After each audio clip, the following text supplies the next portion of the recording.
A man orders a bourbon on a commercial flight, calmly tells a stewardess he has a bomb, collects $200,000, and jumps into the night over freezing wilderness.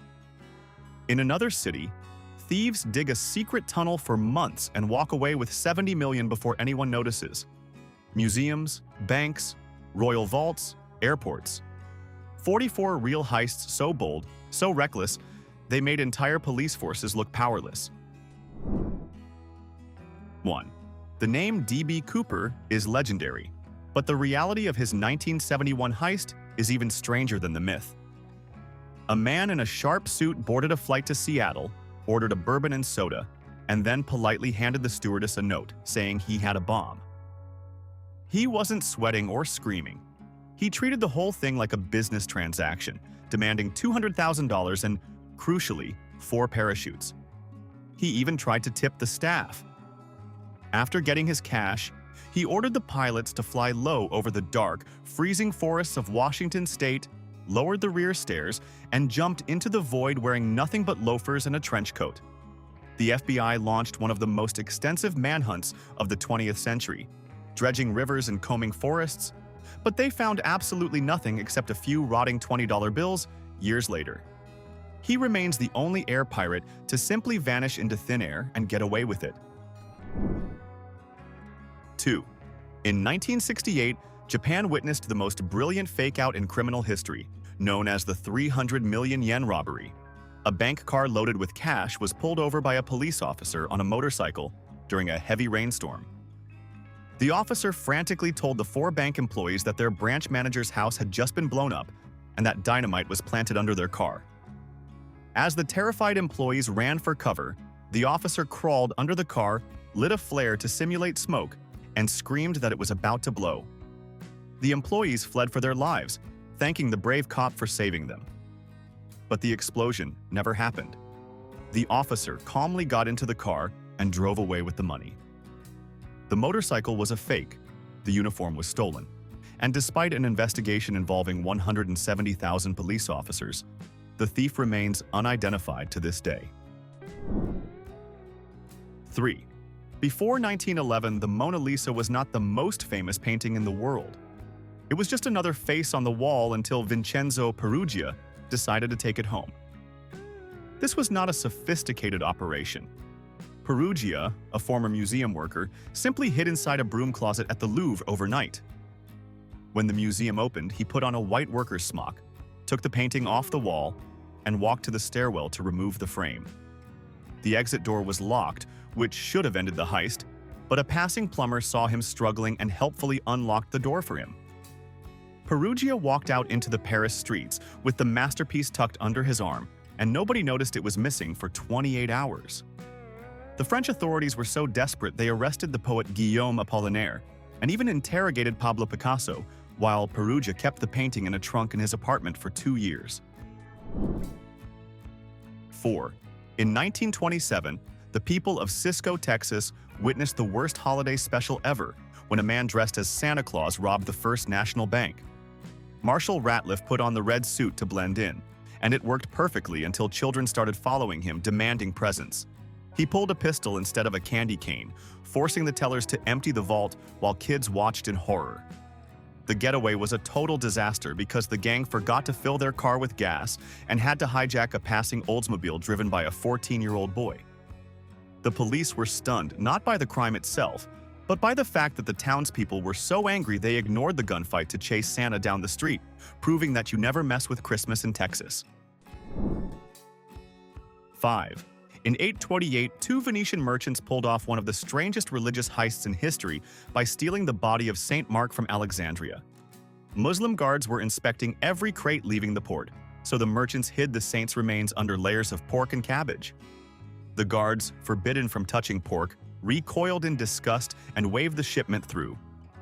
Venice later built an entire basilica around the stolen relic, turning smuggling into state branding. It might be the only time in history a city's identity was founded on contraband. 6. In 1972, the United California Bank burglary in Laguna Niguel looked like something out of a precision-engineered military operation. A crew led by Emil Dincio blasted through the reinforced concrete roof of the vault over a holiday weekend and disabled the alarm system with expanding foam. They walked away with $12 million in cash and valuables. Later rumors suggested the vault may have contained politically sensitive funds, but investigators never proved that angle. The crew was eventually caught not because of high-tech forensics, but because they pulled a similar job in Ohio and left fingerprints inside a dishwasher at their hideout. The perfect crime unraveled over dirty dishes. 7. In 1671, an Irish adventurer named Colonel Thomas Blood attempted the most audacious and clumsy heist in British history by trying to steal the crown jewels from the Tower of London. He did not use stealth. He used a mallet to flatten the royal crown so he could stuff it under his coat, while his accomplice literally shoved the royal orb down his pants to hide it. They were caught before they even left the castle grounds because the orb was too bulky for comfortable running. Instead of being executed for treason, King Charles II was so impressed by Blood's sheer nerve and the hilarity of the situation that he pardoned him and even gave him land in Ireland.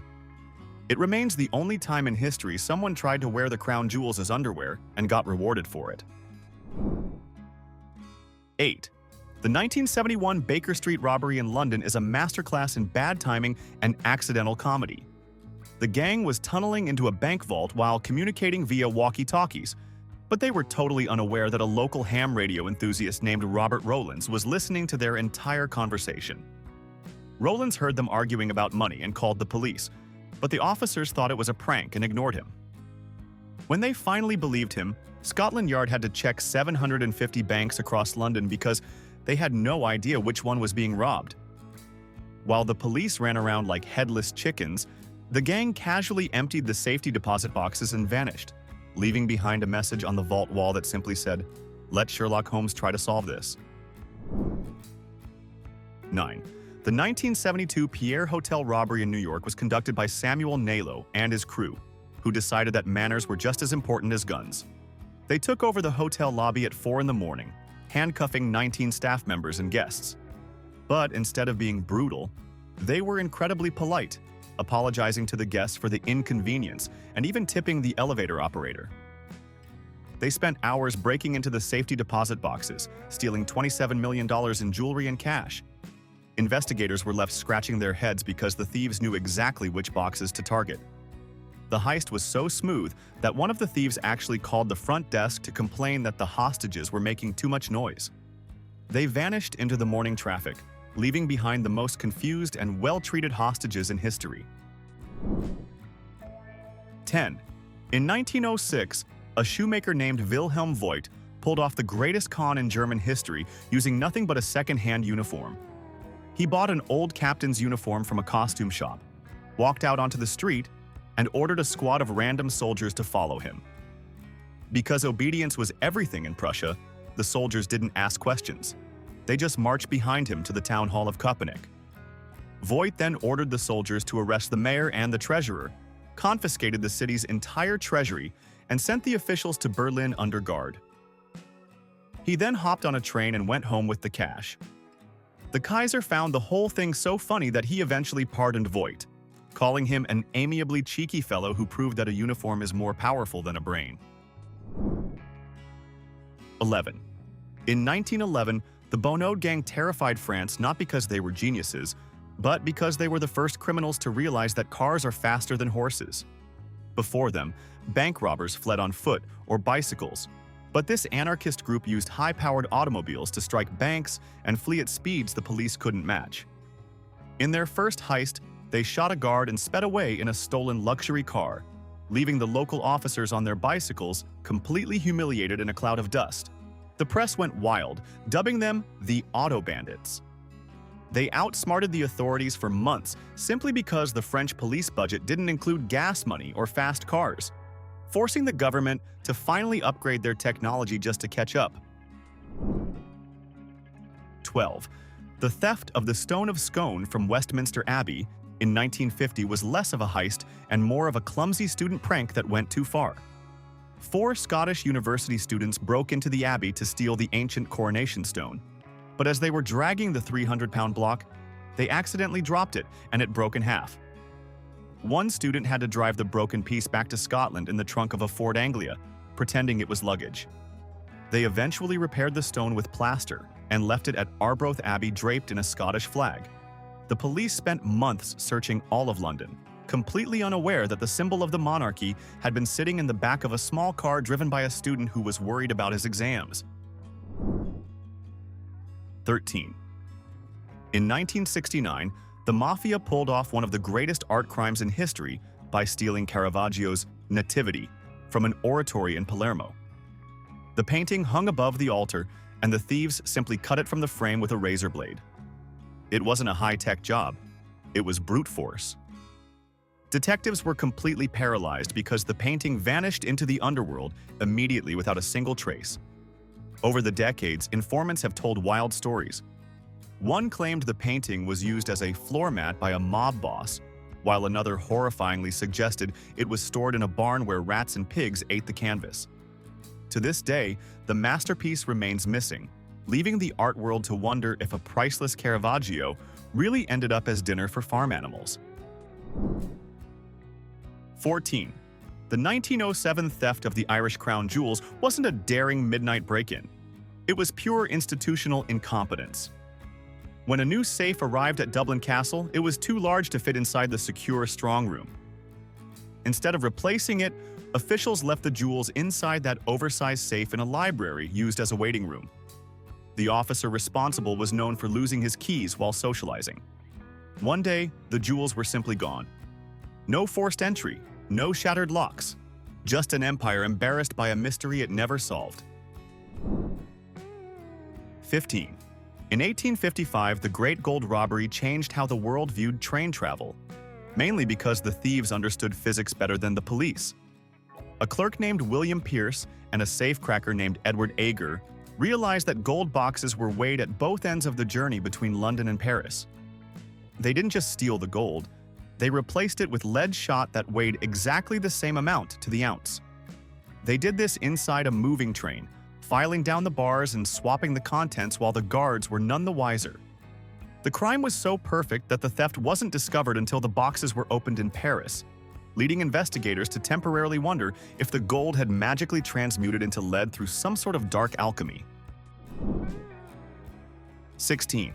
The 1964 theft of the Star of India gem from the American Museum of Natural History was pulled off by a group of guys who looked like they should be at a beach party, not a heist. Jack Murph the Surf. Murphy and his surfing buddies didn't use high-tech gadgets. They used an unlocked bathroom window that the museum had simply forgotten to secure. They climbed in, snatched the priceless gems, and then fled to a luxury hotel in Miami to party. The authorities were dumbfounded because the alarm system had been turned off to save money on batteries.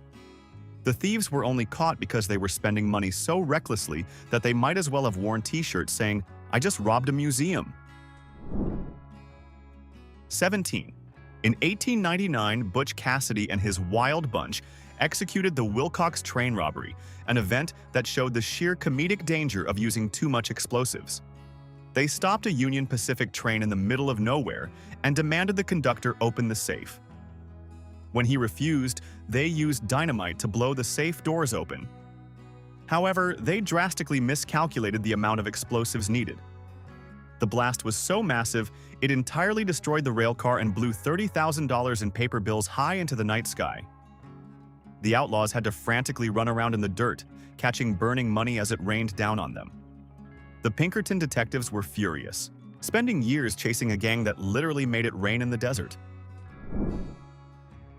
18. Peter Scott, a British burglar in the 1960s, marketed himself as a thief to the stars and famously robbed Sophia Loren of her jewelry. He didn't break in with a crowbar. He simply climbed the drain pipe in a brand new suit he bought just for the occasion because he wanted to look presentable. He stole a necklace worth a fortune, but investigators were less confused by the crime than by the bizarre aftermath.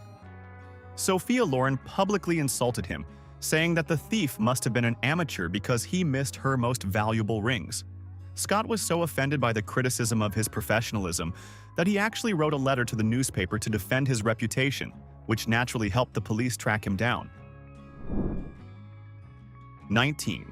In 1878, George Leonidas Leslie became the most successful bank robber in American history by treating crime like an architectural project.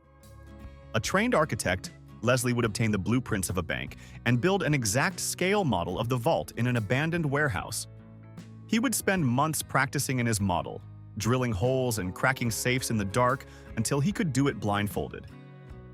He was responsible for 80% of all bank robberies in the United States at one point, yet the police could never catch him in the act. He was a ghost who knew the banks better than the people who built them, and he never had to run because he knew exactly where every exit was before he even entered. 20. The 1976 heist of the Société Générale Bank in Nice, France, sounds like a movie plot because the thieves had better manners than most dinner guests. Albert Spaguri and his team spent 2 months digging a tunnel from the city sewer system into the vault, and when they finally broke through, they didn't just grab the cash and run.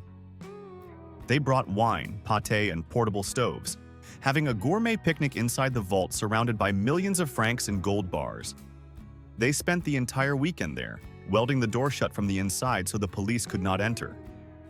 Before leaving, Spaguri wrote a famous message on the wall that read, "Without weapons, without hate, without violence," leaving investigators completely humiliated by the polite criminals who treated the bank like a luxury hotel. 21.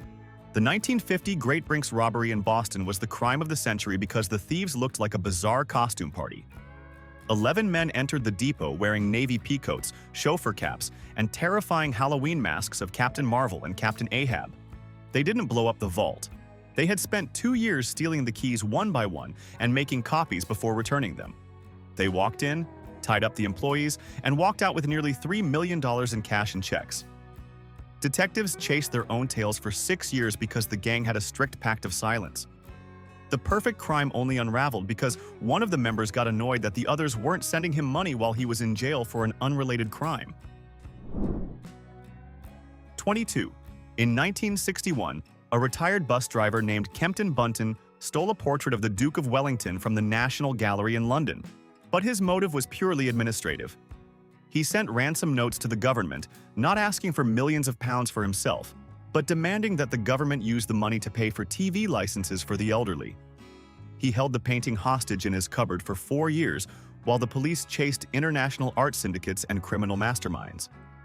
When he finally returned the painting, he was only sentenced to 3 months in jail because his lawyer successfully argued that he never intended to keep the frame, which was the only thing technically stolen. It was a rare moment where a masterpiece was kidnapped just to protest a television tax. 23. Selling the Eiffel Tower for scrap metal sounds like a joke, but in 1925, a con artist named Victor Lustig actually did it, and he got away with a suitcase full of cash. He read a newspaper article about the tower needing repairs and posed as a government official, inviting scrap metal dealers to a secret meeting at a fancy hotel. He convinced a dealer named André Poisson that the city could not afford the maintenance and wanted to sell the tower for parts. Poisson was so embarrassed when he realized he had bought a national monument from a random guy that he never even went to the police. Lustig was so confident in the authorities' incompetence that he returned to Paris a month later to try and sell the tower again to a different dealer. 24. The 1966 theft of the World Cup trophy was a national embarrassment for England, but the detective who solved the case was a dog named Pickles.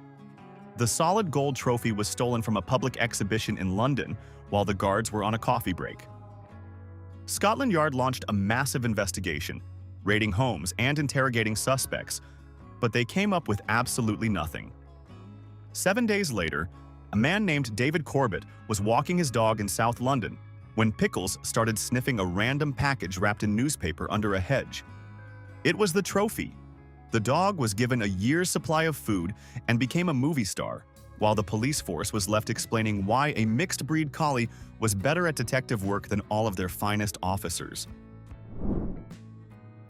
25.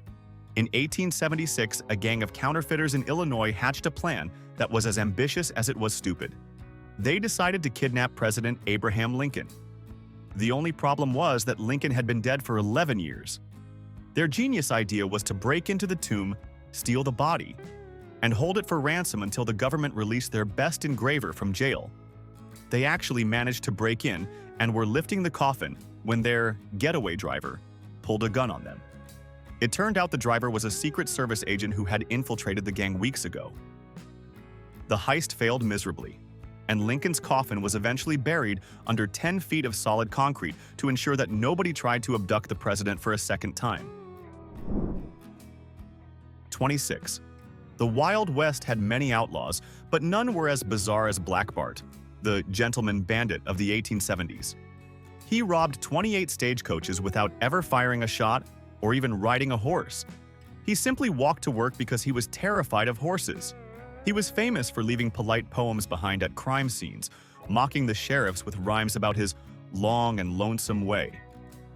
After years of outsmarting the law, he was finally caught because he dropped a handkerchief at a robbery. Detectives traced the laundry mark to a shop in San Francisco, revealing that the terrifying bandit was actually a polite, elderly mining engineer who just liked taking long walks and writing bad poetry. 27.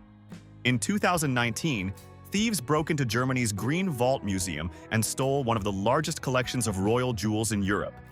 They cut the power to the building, smashed through a reinforced display case with an axe, and escaped with 18th century diamond sets once worn by Saxon kings. The most absurd part? The jewels were too famous to sell intact. Investigators believe the thieves may have broken them apart just to sell the diamonds individually, meaning centuries of history were likely reduced to loose stones in a bag. 28. In 1828, thieves in Sydney decided that the best way into the Bank of Australia was not through the heavy iron doors, but through the toilet. They discovered a drain that ran under the bank and spent weeks digging through sewage and mud to reach the vault floor. It was a filthy job, but it paid off when they broke through and stole thousands of pounds in coins and notes. The local constables were left in total disbelief because the vault was still locked and untouched from the outside. The thieves were only caught because they were not smart enough to launder the money. They started buying drinks at local pubs with rare, identifiable coins that the bank had just reported stolen. They literally drank away their freedom. 29. In 2003, a group of thieves pulled off the Antwerp diamond heist, often called the heist of the century. They didn't smash anything. They rented an office in the diamond district, posed as legitimate traders for months, and studied the vault's 10 layers of security. Infrared sensors, seismic detectors, heat motion scanners, and a lock with more than 100 million possible combinations. Over a single weekend, they emptied hundreds of safety deposit boxes worth an estimated $100 million. The security system worked perfectly. The thieves just worked better. 30. Adam Worth was the real-life inspiration for the criminal mastermind Moriarty, but his 1876 heist was purely a crime of passion. He stole a famous portrait of the Duchess of Devonshire from a London gallery, but instead of selling it, he fell in love with it. For 25 years, the world's most wanted painting wasn't in a secret underground vault. It was in the false bottom of Worth's travel trunk. He traveled the world with the Duchess, even sleeping with the painting under his mattress. He eventually returned it when he was old and dying, not for money, but because he wanted to make sure his beloved went to a good home. He was the ultimate romantic hoarder. 31. In 2010, a single man robbed the Cartier store in Paris armed with nothing but confidence and a box cutter. He calmly walked in during business hours, ordered staff to open the display cases, and walked out with more than $20 million in jewelry. No high-speed chase, no explosions. Just a man in designer sunglasses acting like he belonged there. Police later said the most powerful weapon he used wasn't the blade. It was the fact that nobody questions someone who looks expensive. 32. In 2005, thieves in Fortaleza, Brazil, decided the front door of Banco Central was overrated. Instead, they rented a nearby property, opened a fake landscaping company as cover, and spent 3 months digging a 200-foot tunnel reinforced with wood and plastic lining. The tunnel led directly under the bank vault floor. Over a weekend, they stole more than $70 million in cash without triggering a single alarm. Police didn't even realize anything was wrong until Monday morning, when employees noticed the vault looked lighter. 33. In 1785, France was rocked by the affair of the diamond necklace, a scam so complex it helped start the French Revolution. A con artist named Jean de Valois convinced a wealthy but gullible cardinal that Queen Marie Antoinette was secretly in love with him. Jean even hired a prostitute who looked like the queen to meet the cardinal in a dark garden at midnight. The cardinal, completely fooled by the fake queen, bought a diamond necklace worth millions of dollars on her behalf and gave it to Jean to deliver. Jean promptly broke the necklace apart and sold the diamonds in London. When the jewelers demanded payment from the real queen, the entire fraud exploded, making the monarchy look ridiculous and the cardinal look like the loneliest man in Europe. 34. Artur Alves. Rice pulled off the most economically devastating heist in history in 1925 without ever wearing a mask. He realized that robbing a bank was dangerous, so he decided to become the bank. He forged a contract from the Bank of Portugal, authorizing the printing of new escudo banknotes, and sent it to the country's official printers in London. The printers, believing the contract was real, legally printed millions of dollars worth of genuine currency and shipped it to Rice. He flooded Portugal with real money that he technically stole before it even existed, buying palaces and starting his own bank. He was only caught because a journalist noticed that his bank was offering loans with interest rates that were too good to be mathematically possible. Year 35. The theft of the Ascot Gold Cup in 1907 was a crime that happened right under the nose of King Edward VII. The solid gold trophy was displayed on a pedestal in the royal enclosure, guarded by a police officer and surrounded by thousands of aristocrats. The policeman turned his back for just a few moments to grab a slice of cake, and when he turned around, the cup was gone. The thief, apparently wearing a top hat and tails to blend in with the snobbish crowd, simply lifted the trophy, put it in a hatbox, and walked out. The king was furious. Scotland Yard was humiliated, and the cup was never seen again, likely melted down into gold teeth or jewelry while the guard was still finishing his snack. 36. In 1934, the Just Judges panel of the famous Ghent altarpiece was stolen from a cathedral in Belgium, and the thief turned the investigation into a psychological thriller. A man named Arsène Godertier sent 13 ransom letters signed DUA, demanding 1 million francs. He returned the back half of the panel as a gesture of goodwill, but kept the painted front. The police were closing in when Godertier suddenly suffered a heart attack at a political rally. On his deathbed, he whispered to his lawyer that he was the only one who knew where the panel was hidden and that he would take the secret to his grave. He wasn't lying. The masterpiece is still missing, and amateur detectives are still digging up Belgian backyards hoping to find it. 37. In 2004, thieves in Oslo stole Edvard Munch's painting The Scream in broad daylight. They walked into the Munch Museum with guns, ripped the masterpiece off the wall while tourists watched in shock, and escaped in a getaway car. The entire robbery took less than 2 minutes. Security cameras captured everything, yet the painting vanished for 2 years. When it was finally recovered, it had suffered water damage and tears, proving that sometimes the real tragedy of a heist isn't the theft. It's what the thieves do to what they stole. 38. In 1945, an American soldier named Joe Meter decided that his souvenir from World War II should be a bit more impressive than a helmet. He discovered a cave in Germany filled with medieval treasures belonging to the Quedlinburg Church. Instead of reporting it, he just mailed the crown jewels of a German dynasty home to his mother in Texas via ordinary U.S. military mail, labeling the boxes art supplies.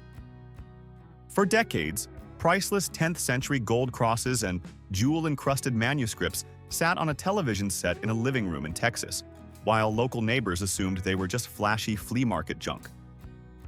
The art world only found out when his heirs tried to sell the loot 40 years later, realizing that art supplies don't usually come with emeralds. 39.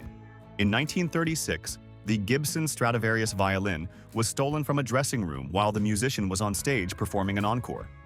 The thief was Julian Altman, a cafe violinist who simply walked in, shoved the priceless instrument under his coat, and walked out. For the next 50 years, Altman played this million-dollar masterpiece in cheap bars and at weddings, covering its beautiful varnish with shoe polish to hide its identity. He treated the world's most famous violin like a piece of junk, leaving cigarette burns on the wood. It was only on his deathbed in 1985 that he told his wife to look under the bed, where she found the lost treasure amidst a pile of dust bunnies and old socks. 40. In 1990, two men dressed as Boston police officers knocked on the side door of the Isabella Stewart Gardner Museum late at night.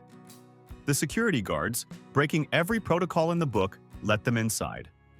Within 81 minutes, the fake officers walked out with 13 masterpieces, including works by Rembrandt and Vermeer. The empty frames still hang on the museum walls today as silent placeholders for art worth $500 million. Decades later, the paintings have never been recovered. The biggest mystery? The thieves never tried to sell them. 41. The Great Train Robbery of 1963 is a legend of British crime, but the technology used to stop the train was embarrassingly simple. The gang knew the Royal Mail train was carrying millions of pounds, but they didn't hack the signals or blow up the tracks. They simply covered the green signal light with an old leather glove and hooked up a cheap 6-volt battery to the red light to make the driver stop. After stealing £2 million, they hid in a farmhouse and, in a move of pure arrogance, played a game of Monopoly using the real stolen cash instead of the paper game money. They were eventually caught because they left their fingerprints all over the Monopoly board and a bottle of ketchup, proving that board games really do ruin friendships. 42. In 1962, the Great Plymouth Mail Robbery became the largest cash heist in U.S. history at the time, and the authorities are still scratching their heads. Thieves dressed as police officers stopped a mail truck, bound the drivers, and transferred over $1 million in cash into their own vehicle. They used traffic detour signs to divert real police cars away from the scene. The most baffling part was that the heist was timed to the second, suggesting they had inside information. The money has never been recovered, and no one was ever convicted. The only trace left behind was a polite "thank you" from the fake officers as they drove away with the mail, leaving the real police to sort out the traffic jam. 43. The Amber Room was considered the eighth wonder of the world, a chamber made entirely of 6 tons of amber, gold, and mirrors.